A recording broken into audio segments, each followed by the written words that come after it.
Bonjour et bienvenue. Le conte d'aujourd'hui s'intitule Veux-tu être empereur? Et c'est un conte japonais. En ce temps-là, Heian Kyo, ce qui signifie capitale de la paix et de la tranquillité, était un lieu enchanteur où résidait Sa Majesté l'Empereur. Noble seigneur vêtu de rouge, tunique cerise, pantalon pourpre, noble dame en habit étourdissant aux couleurs sans cesse nouvelles, rivalisaient dans les joutes de l'amour et les jeux de l'esprit. Les fêtes somptueuses se succédaient au hasard des palais, des villas ornées de magnifiques statues.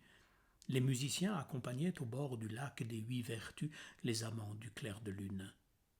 Les temples étaient construits en bois précieux, parés de nacre, incrustés de pierres précieuses, et les cérémonies rituelles donnaient lieu à des fastes sans égal dans tout l'Empire. L'empereur Saga était un homme âgé, un peu las de ces réjouissances perpétuelles. Un chagrin secret le rongeait. Il n'avait pas de fils. Souvent il s'absentait de la cour, et il se rendait, avec quelques serviteurs fidèles et discrets, chez un ermite, un moine zen. Celui-ci vivait non loin de la capitale dans une simple cabane de branchage près d'une pagode en ruine. Assis sur un tronc d'arbre, Saga observait le moine prier, méditer, couper du bois, et la hache étinceler au rythme de ses coups dans le soleil. « Je te regarde vivre depuis plusieurs années, Ryoben. Tu es actif, énergique, généreux et sage. Je vieillis, je n'ai pas de fils.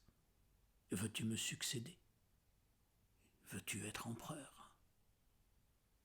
À cette demande stupéfiante, le moine ne répondit mot. Imagine, Ryoben, les plaisirs, la richesse, le pouvoir absolu, le droit de vie et de mort sur tout ce qui respire dans le pays. Tu pourrais faire construire ici un palais ou un temple aux 100 pagodes, faire connaître le zen, étendre son influence. N'es-tu pas tenté?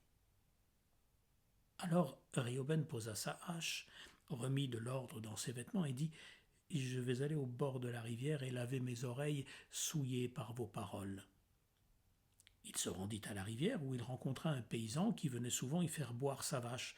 « Tu te laves les oreilles à cette heure du jour ?»« Oui, mes oreilles ont été souillées par les paroles de l'empereur. Il m'a proposé de lui succéder et de monter sur le trône. »« Je comprends que tu te les laves, dit le paysan, et dans ces conditions je ne laisserai pas ma vache boire cette eau souillée. À demain. »